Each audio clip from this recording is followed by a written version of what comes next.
Chuck, you're on mute.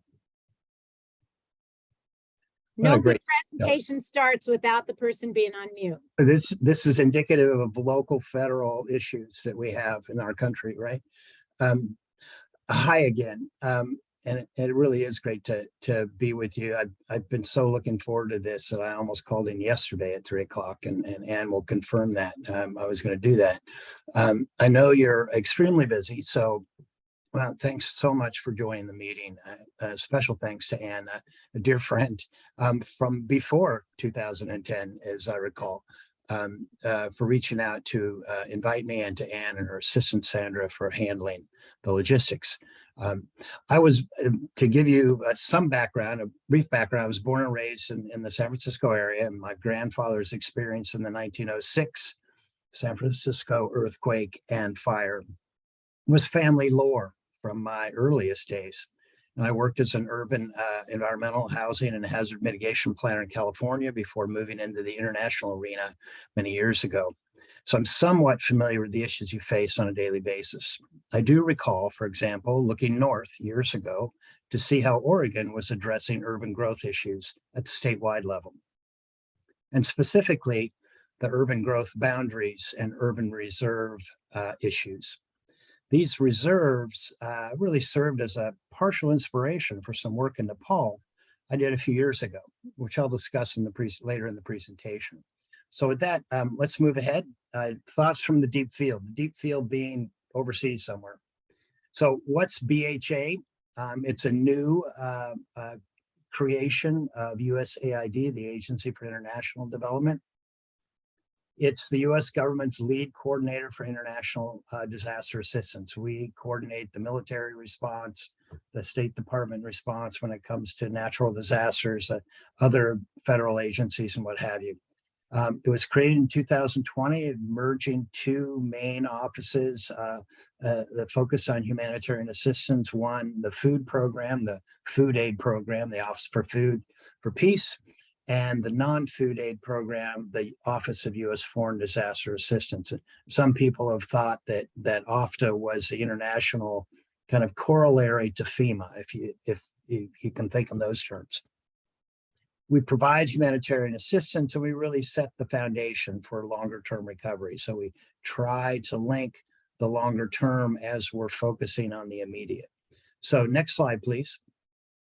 So our mandate is pretty simple: save lives, alleviate human suffering, reduce the impacts of humanitarian crises. Next slide. Go ahead and click. We have a network of offices and field staff, regional offices, regional supply warehouses where we have pre-positioned a lot of our materials that we respond to, and we can get someone to jump on a plane and fly them in where we need to. So pretty much a global presence. Probably half or more of my colleagues are posted overseas at one point during the course of the year. Many are permanently stationed in various locations. So we have a pretty good sense of some of the issues on the ground. Next slide, please.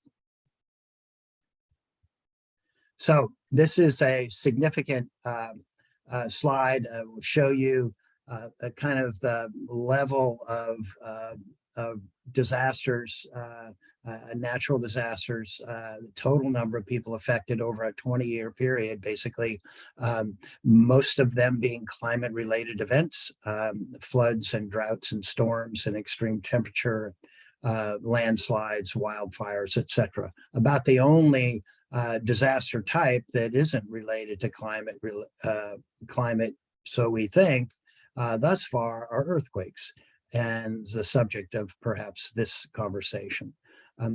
About 4 billion people were affected during this 20-year period, obviously sometimes multiple times. Several million people have been killed over that period of time, and about $4 trillion minimum of damage, so not inconsequential. Let's move ahead. Next slide. So When we respond to the entire range of humanitarian need, not just shelter, but my focus is on what we call shelter and settlements.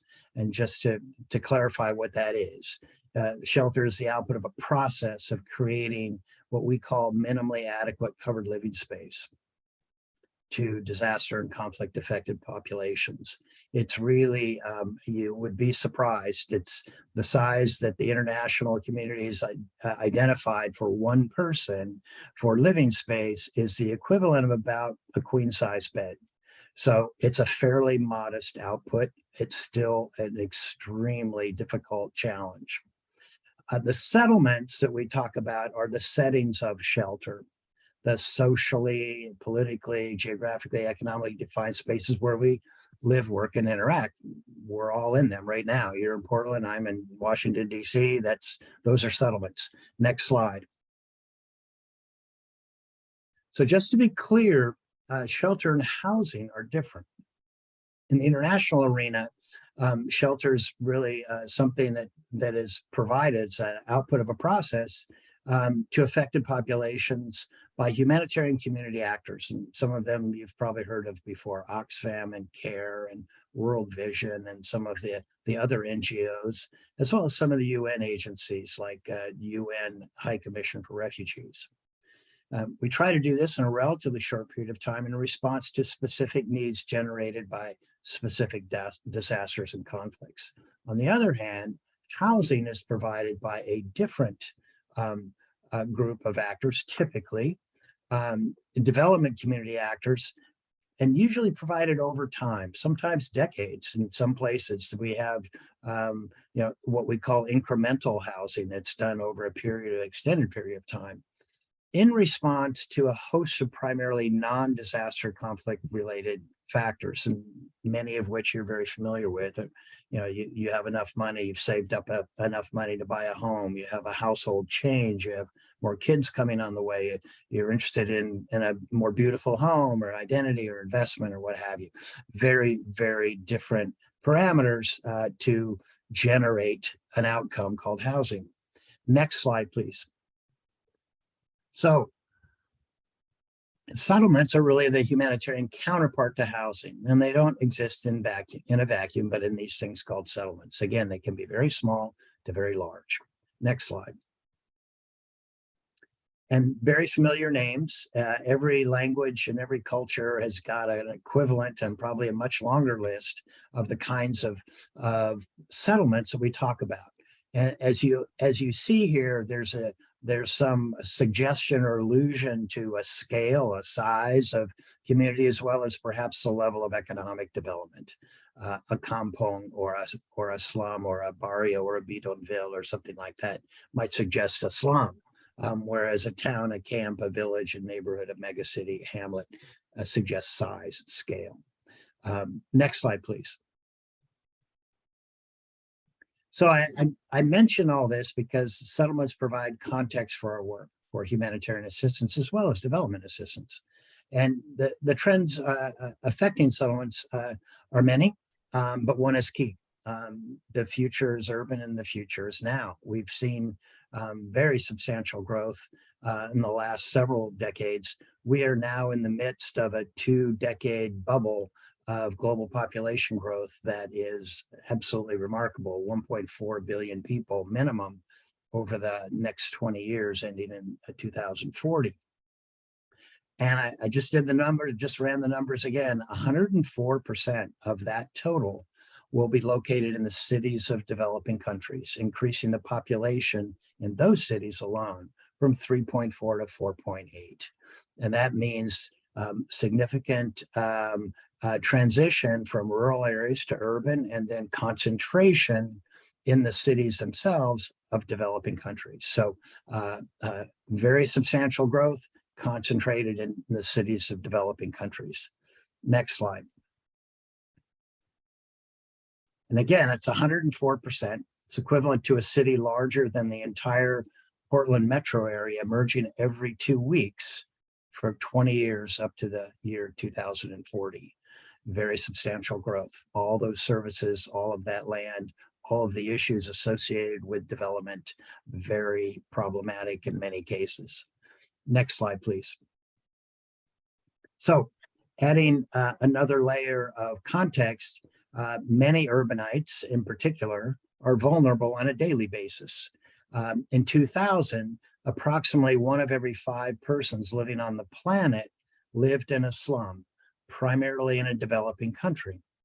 By 2018, the percentage had dropped a bit. It was 1 of every 6. But in both years, just over 1 billion people were living in slums. So we have this persistence. They're quite large. They're very, very vulnerable on a daily basis. Very precarious survival mechanisms are employed by people living in slums. And then when a disaster strikes or a crisis strikes, they become very, very vulnerable, and their resilience is very limited. So it's very problematic. And I think we have counterparts to that here in the US as well. Next slide, please.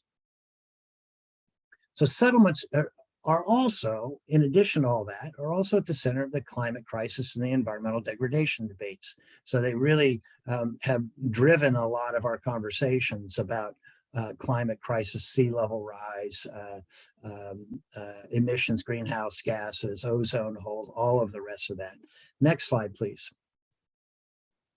And even, and as I understand it, at Portland State, you have some people looking at this, this urban heat island effect, very substantial. The degree of difference between a downtown location and a peripheral location in a metropolitan region might be 10 or 12 degrees Fahrenheit. Very, very substantial. And as the urban footprint increases, urban population increases, we're going to continue to have some of these issues that we're self-generating significant heat. And it becomes very difficult to mitigate that without some very concerted efforts. Next slide, please. So in some settlements, these things where we work and where people live are multi-sector and they're multi-risk and they're expanding rapidly. And this growth is increasing and exacerbating a lot of the vulnerabilities that we see in our midst. Next slide. And if that wasn't enough, you know, as of the end of 2021, we had about 89 million people around the world that were newly displaced. In 2023, at the end of 2022, the number was even higher. It was well over 100 million, 103 point something million people displaced from their home. In 2021, about 53 million of that total were what we call internally displaced. They didn't leave their country. They didn't cross an international border. They were somewhere else within their own country. About 27 million were refugees. They fled across an international border. Another 9 million were asylum seekers and others who fled across a border and wanted to seek some refuge in some way, making a claim for refuge in another country. Key point here, the key takeaway is that at least 70% of this displacement is now living in urban settlements. The conventional view, I think, remains that displaced people are in a refugee camp in a desert, in a rural desert location in Africa. That was the case 30 years ago. It's no longer the case. What we have now is very, very pronounced urban migration associated with disasters. Disasters and crises accelerate that urban growth that I was just talking about, and they exacerbate some of the issues related to rapid urban growth. And about 70% of the displaced are now living in urban settlements. Next slide, please. So a big part of our work in shelter and settlements is responding to displacement, and people are displaced from what? From their homes. They want to go back to what? Their homes. Many of them cannot, but they try and they hope. Shelter and settlements work is thus central to what we call humanitarian assistance, and really linking that to the longer term, the recovery and then reconstruction. So really a central focus of some of the work that we do. Next slide. So I put this in here. Anne wanted me to put in the answer, but I was hoping that we would produce a little math problem here. S greater than 4W plus R, shelters more than 4 walls and a roof. That's kind of one of the key takeaways. We have to think beyond, you know, for a long time, I fought with people to get them to move away from tents. We don't provide tents anymore in the international arena, our office. I think it's just, if you've lived in a tent for more than a long weekend, or maybe a couple weeks out in the bush, you're done. So we need to be thinking about what's beyond the 4 walls and roof. What can we do at more or less that settlement level to make recovery and response that much more effective? So next slide, please. So with that, all that in mind, we developed what we would call a settlements approach. It's an integrated multi-sector programming within socially defined spaces, reflecting the multifaceted character of context. Can't really look at just one thing. You know, you pull, it's like pulling a string or a loose thread on a blanket or a sweater. You pull everything else with it. So they're all connected. It's opportunistic with regard to livelihood promotion and risk reduction. We're always looking for opportunities to promote economic activity, cognizant of gender and environment and social relations, a whole gamut of relations. Transitional by linking relief and recovery concerns. We really have moved into the arena of trying to facilitate or jumpstart or accelerate the transition from relief to recovery. And accountable to local populations and governing structures. And I emphasize this in many of the talks I give, is it's not just the governing structures, it's the local populations, because sometimes in the places we work, the two are very, very different. Next slide, please. So that settlements approach at the neighborhood level, and I know it's realized a very catchy phrase, neighborhood approach. This has become the means by which a lot of urban-based disaster response, crisis response is being approached now.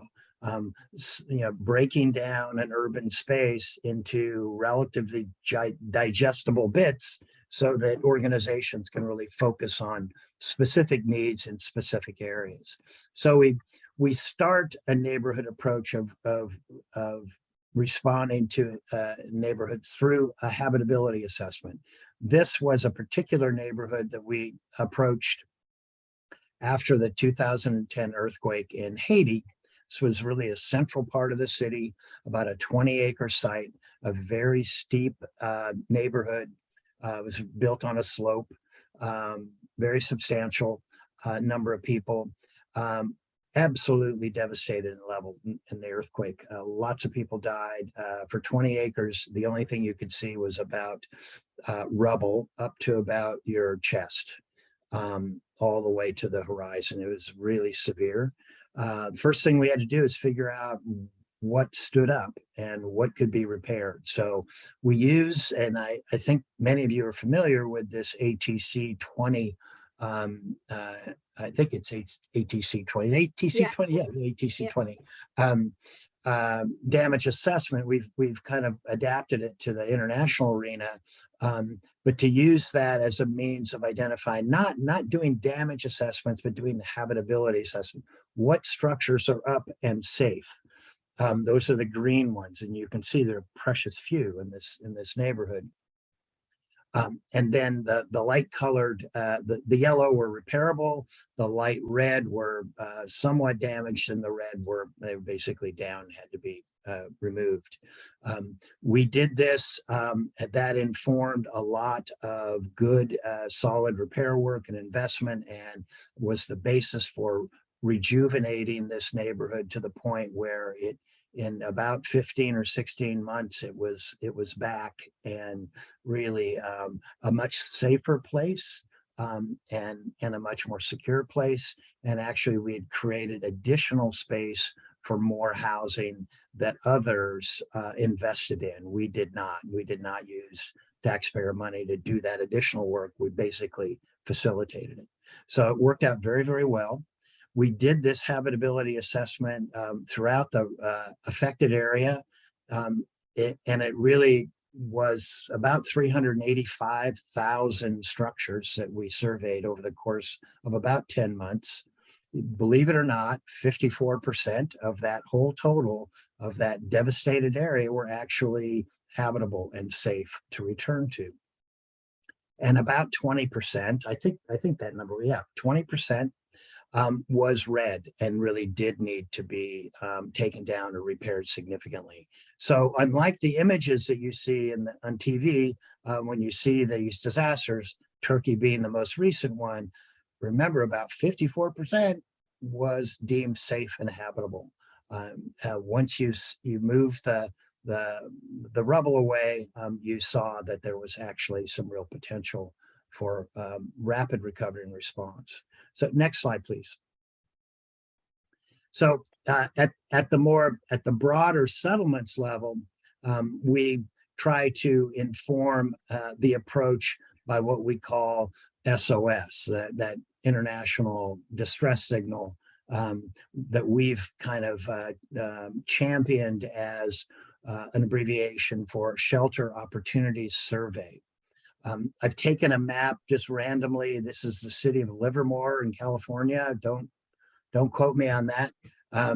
But this is kind of the land use map that they have. Could be anywhere.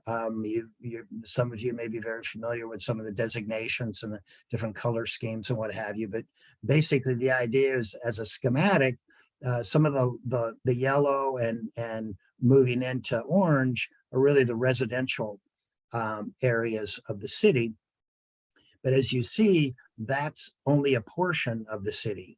And in many settlements that we see around the world, that typically might be 50%, maybe 60% of the city in terms of the land area.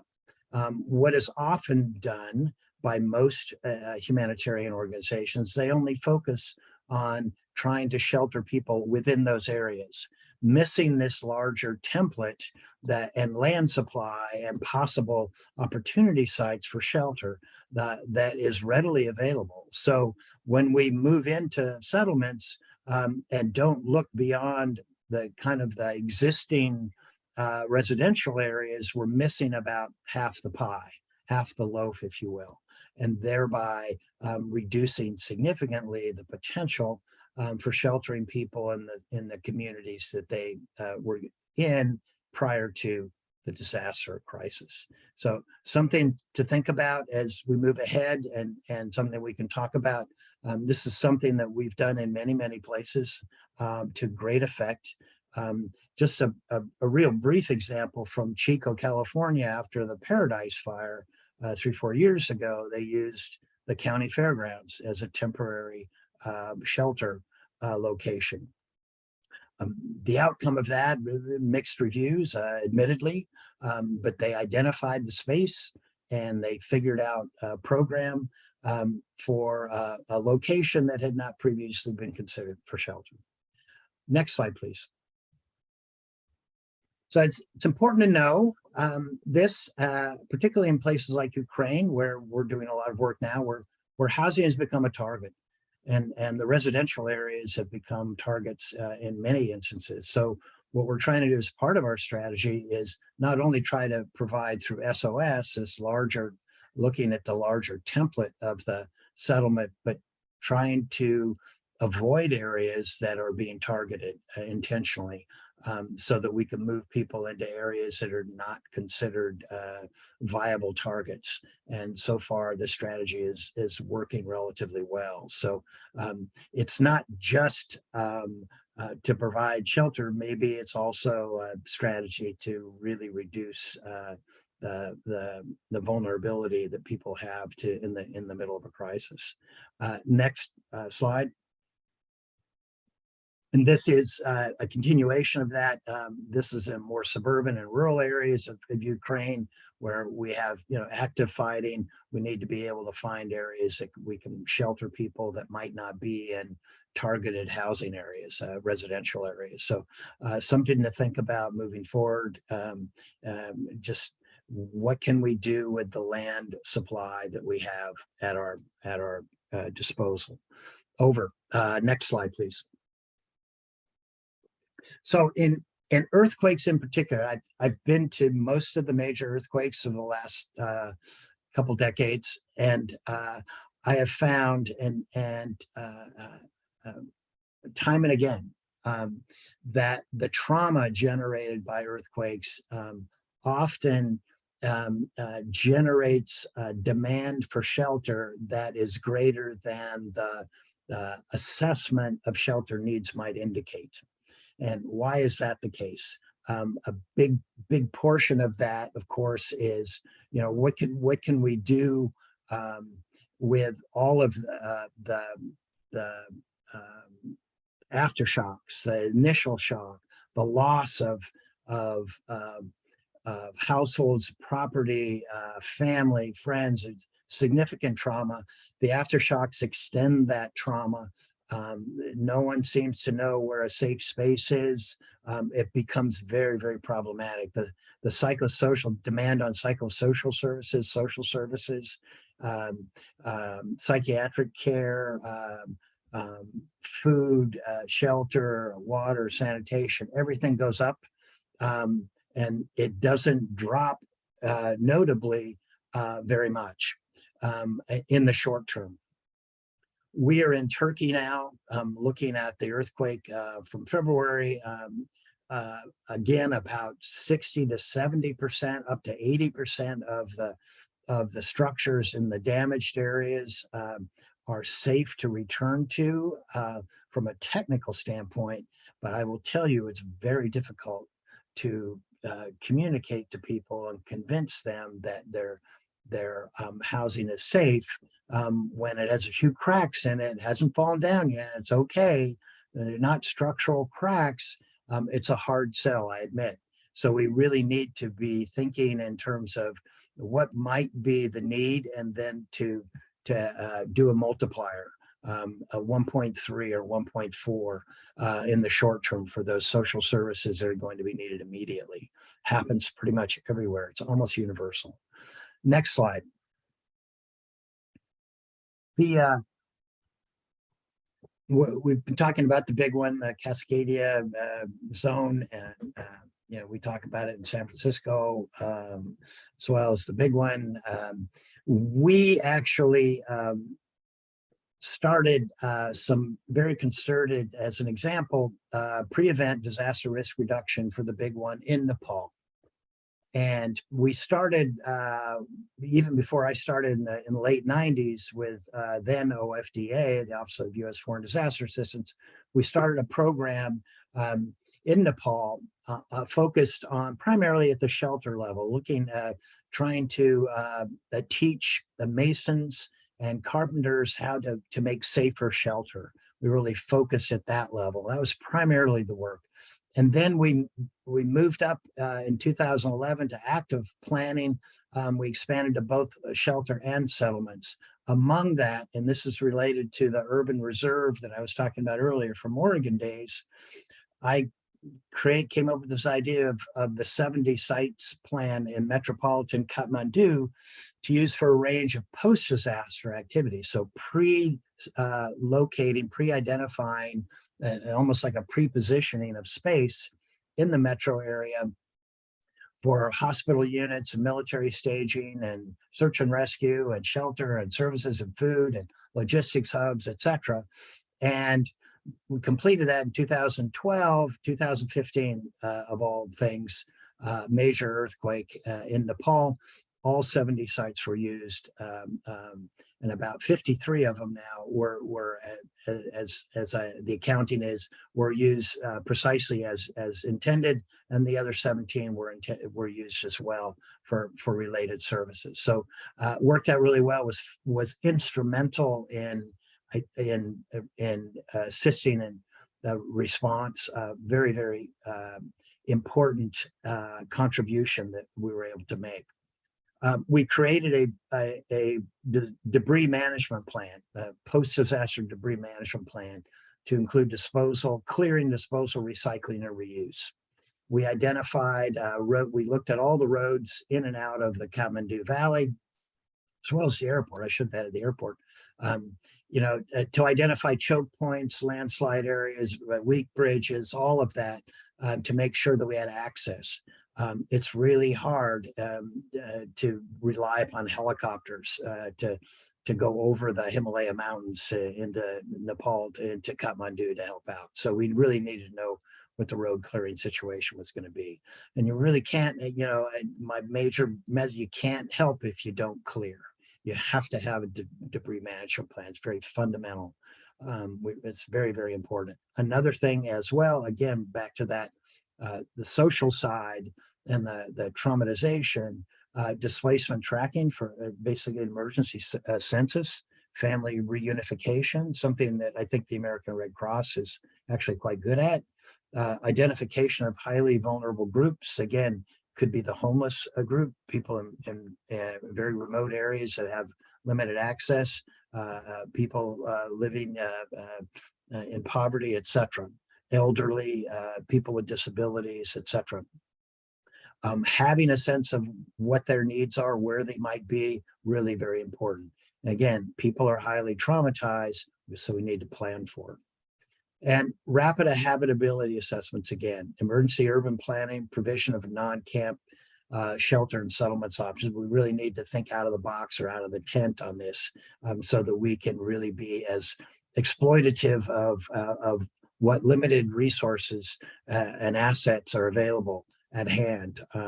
Given the level of damage, it will be very, very important to identify some of these sites, have that debris management plan, utilize, we worked with, in Haiti, I developed a debris management plan in concert with the Army Corps of Engineers, US Army Corps of Engineers. Very, very helpful to kind of inform our process early on. So very, very critical kind of measures that can be done now to really put things in motion so that you don't have to think about it when it happens. Next slide. And this is, I love this slide. Rubble is not inconsequential. I don't know how many times I've said this to people around the world, but, and I update it on occasion. The recent earthquake in Turkey generated 10 times as much rubble as the 2010 earthquake in Haiti. And I will tell you from personal experience, that was more than I ever want to see. And it was enough rubble to cover almost 40 square miles, or about half of DC. In rubble about 1 meter deep. So it's not inconsequential. So 100 million cubic meters of debris estimated in Turkey. And you can see some of the other ones, Nepal that I mentioned, the Haiti earthquake, Hurricane Dorian that went through Bahamas, I think, Indonesian tsunami in 2004, and Philippine, the largest typhoon ever to hit, make landfall. And I think there are at least 4 reasons why the significant rubble generation in Turkey vis-a-vis the others. Very, very large event, magnitude 7.8, coupled with numerous strong aftershocks to essentially stir the rubble. Very large affected area with many settlements. Many of them very dense, developed settlements with numerous, I think thousands of multi-story structures. And unfortunately, very lax building enforcement, building code enforcement, and low quality construction. I saw in the 1999 earthquakes, for example, columns that looked like solid columns and the soft story structures that were literally hollow and contained building construction site waste, wheelbarrows, old shovels, rags, sawhorses, etc. And then they were sealed up. Lots of problems associated with that. And by contrast, to make a fine point, by contrast, the other disasters listed, while significant, were struck in primarily rural settings, with Haiti accepted, so affected fewer people and settlements. The structures were generally 1 to 3 stories as opposed to high rises in many cases. And many of the structures were modest, or wood or bamboo or some other material, organic material. So they survived the earthquake, and some of them survived the tsunami. But the material might have been swept away or blown away, so you couldn't collect it. So that's why those numbers are relatively low compared to Turkey. So next slide. An overlooked and undervalued activity, something that we found in the 2 1999 earthquakes in Turkey. They were 7.2 and 7.6, not inconsequential. 17,000 people were killed in those 2 events. But one of the key finds, we started a 5-year program for DRR earthquakes. And the big focus was non-structural mitigation, often overlooked. Everybody likes to do the damage assessment and the repair work and engineering work and all that, often overlooking the non-structural. So key finding, 10% of those killed and 50% of those injured to the point of hospitalization sustained injuries not from falling structures or building materials, but from unsecured items like heavy furniture and mirrors. People jumped out of their bed at 3 in the morning when the earthquake struck, and all of the tile and all of the glass chandeliers, everything had broken, and they stepped with their bare feet right into the glass and instantly became an injured and a casualty rather than an asset that could help others. So very, very basic NSM, non-structural mitigation program, that ended up being a nationwide effort over 5 years. And we trained nearly 6 million students, and you see the numbers, over 1 million parents, et cetera. Very, very substantial work. And this is non-structural mitigation. Is the low cost, no cost, easy to do weekend project that you can do to strap things down. Very, very important to do. Next slide, please.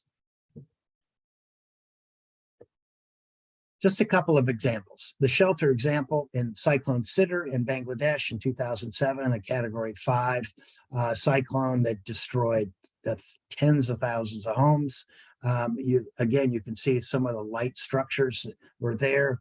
A lot of it was blown away. So again, the damage, the debris level was not as great as it might be in a developed multi-story structure and settlement like in Turkey. Next slide, please. We used local designs, strengthened them, beefed up the bracing and the columns and what have you, and tightened things down, raised the plinth. Next slide, please. Raised the plinth. You can see the red arrow. 6 months after the completion of this project, another cyclone came through, a much lower magnitude, but still very substantial. The only structures standing in the affected settlements after that second cyclone were those that we had provided after the first one, because of these DRR measures incorporated into the response after the first cyclone. Very significant, substantial savings of lives and assets as a consequence. And these structures cost the U.S. taxpayer $580, something like that. Very, very minor costs. Next slide, please. Another example at the settlements level, Typhoon Haiyan or Yolanda in 2013 in the Philippines. Next slide, please. This was the most significant, strongest, largest typhoon to ever make landfall. You can see this neighborhood in the city of Tacloban completely destroyed. 4,000 people were killed just in this one neighborhood. Next slide, please. In this particular neighborhood, we adopted an application of the settlements approach at the neighborhood level, promoting DRR and climate change adaptation, essentially managed retreat, moving people from that red zone along the shoreline inland a little bit, so they could still access the same networks and schools and churches and markets and jobs, but in a safer location.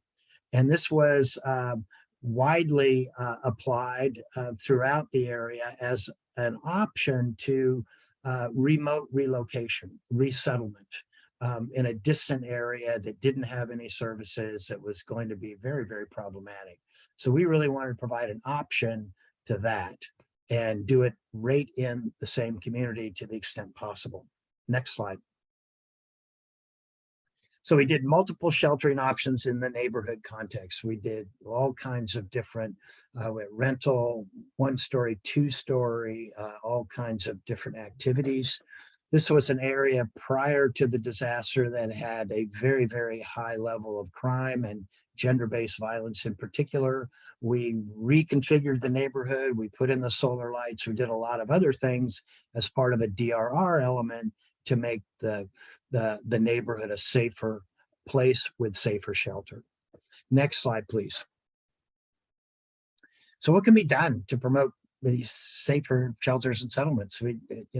Integrating shelter projects into local land and housing markets to jumpstart and accelerate incremental longer-term development processes. Again, don't leave town if you can, stay right there. Try to figure out how you can jumpstart recovery.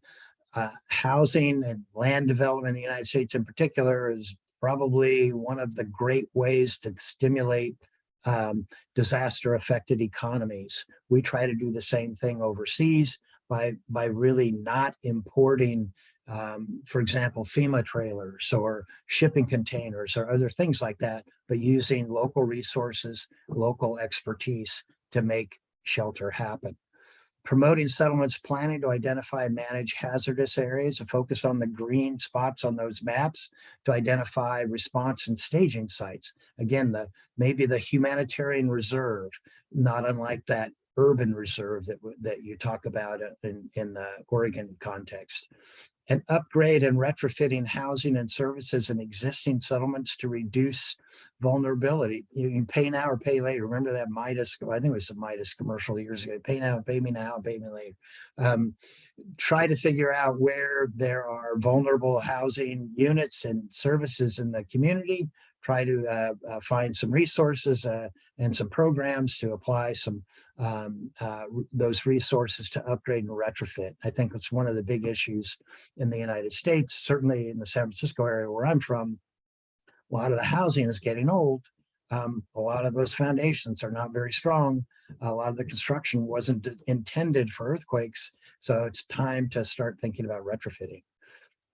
Plan for reconfiguration of existing settlements and pre and post disaster to further reduce risks, increasing housing density in safer places to draw attention, draw services, start that process of reconfiguration.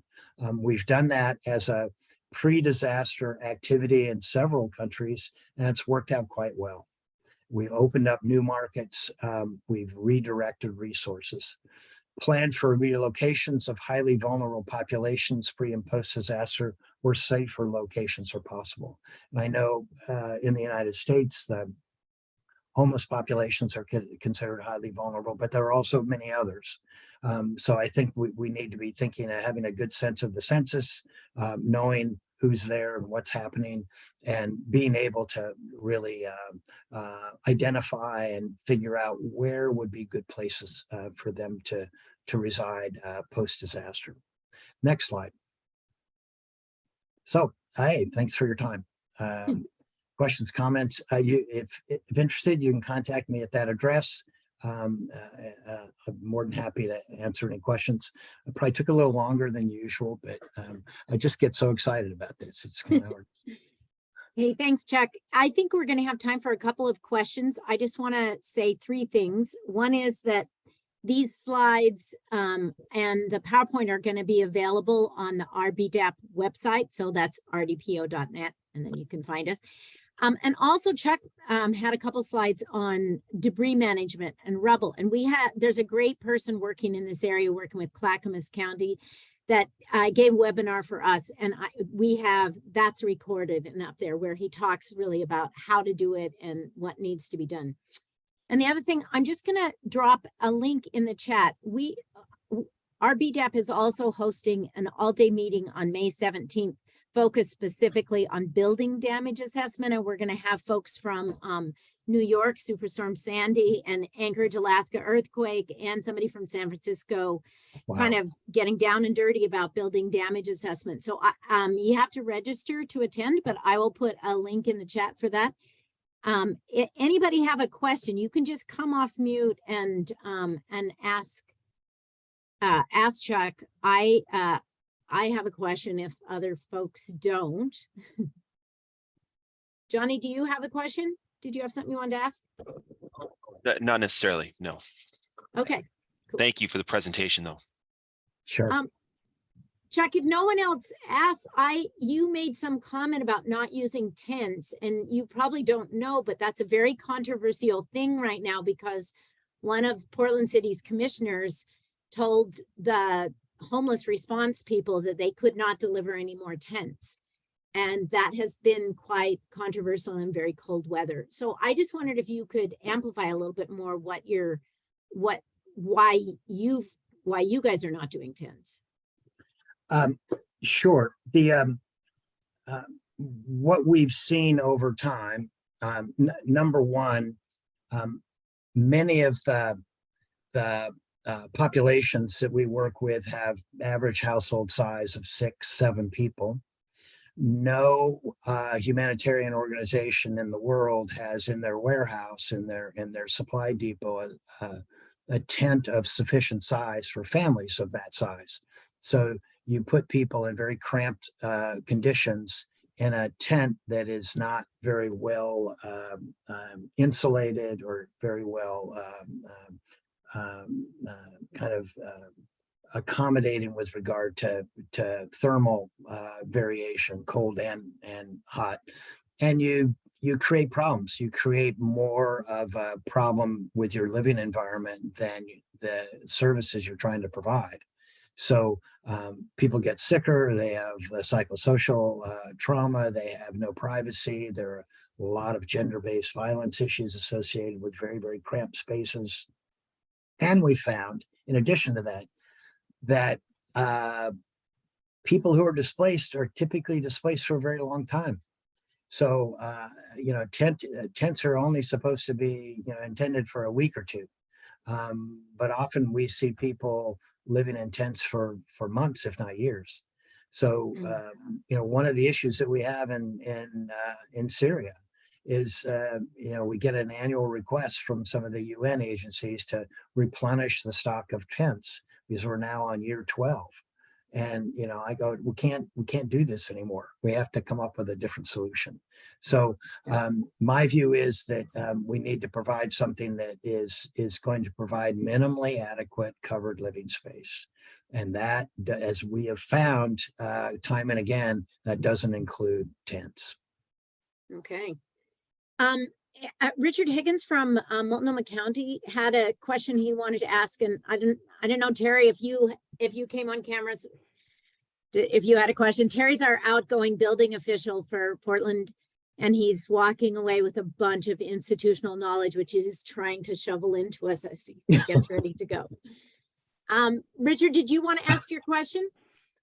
Yeah, and I'm actually not even sure what my question is. It's sort of a vague reference to housing, land, and property rights, and I know that in the international context, some of the examples you provided in like the Philippines and Nepal in particular, those are more bigger issues than they are here because of there's not a clear process with titling and things like that. I'm just wondering if there's any lessons in our context. I'm not sure, especially in Portland. How much of these sort of settlements will form, after a Cascadia type event, or if people will prefer to hunker down on their land. So we've even seen like in wildfire events in California, where people just protect their land and they want to remain on their land. So I don't know exactly what my question is, but I guess within that whole context of the concept of housing, land, and property rights, is there any sort of advice or lessons that you can share with us that might be useful for our context? Sure. That's a good question. And, I think in many of the places that we work, and I'm thinking as you were speaking of the work that we did in Kabul, Afghanistan over a number of years, It's not uncommon in many of the places we work that 80% or so of the population are squatters, essentially. They have no legal access to land and housing. So that's the norm rather than the exception. And so when we talk about housing, land, and property rights, it's a very interesting set of topics, but in many of the places that we work, no one has any housing, land, and property rights, or at least the majority. So we have really resorted to the idea of a right to occupancy of space. And it's not a legal right necessarily, but a right to occupancy. And so through a triangulation assessment, we have been able to identify people who were living on a certain plot at a certain time prior to the crisis or the disaster, whatever it may be, so that we have a kind of a map of who was where when, and who was recognized as occupying that space. And so we've actually moved that very informal and some would say illegal process into the realm of formality and officialdom by signing memoranda of understanding between, in our case, it's the U.S. ambassador and the city mayor of Kabul, something along those lines, where we sign these agreements to say, look, you can't bulldoze or evict those families that were living on this site before the disaster or wherever it may be for 5 years or whatever, and then that rolls over into kind of perpetuity. I was stunned at the receptivity of that. So we've been able to do in many places what I call formalizing the informal, and being able to identify those who are most vulnerable, who really have very few options, that are able to occupy space without fear of eviction for hopefully an extended period of time. We've had it up to 5 years, and usually 2 to 3 is not uncommon. So it could be on public land, could be on private land, it could be depending on what the arrangements are. So I would think, and having just said that, yesterday I was on a phone call to Goma in the Republic of Congo, where 1 million people have just come in from the countryside because of the war, thereby more than doubling the population. So where do people live? They have no rights to land in the city because they're not from there. They don't own the land, etc. So how do we provide some notion, some package of rights, and how do we recognize occupancy?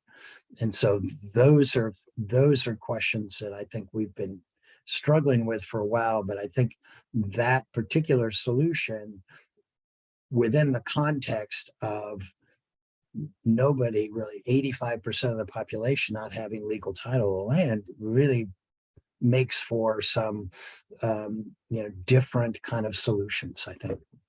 Hope that's helpful. Absolutely. Thank you. Anybody else? We have 1 more minute to go, but I bet since Chuck loves this topic, you can ask another question. I want to apologize to the folks that there were some folks who needed a meeting ID or some other information. And I'm thrilled that so many of you emailed me and I was able to cut and paste something, but so sorry for those who missed out on the very beginning. It's Zoom is a bit of a mystery in the world, and I'm not sure why that happened. But anyway, thank you so much, Chuck, and sure. Reminding everybody that we'll make both the slides and the recording available on the RBDEP website in a bit. And feel free to contact me or Chuck if you have any other questions. So thanks, everybody. Chuck, Okay, thank you. Can you stay on for a bit? Sure.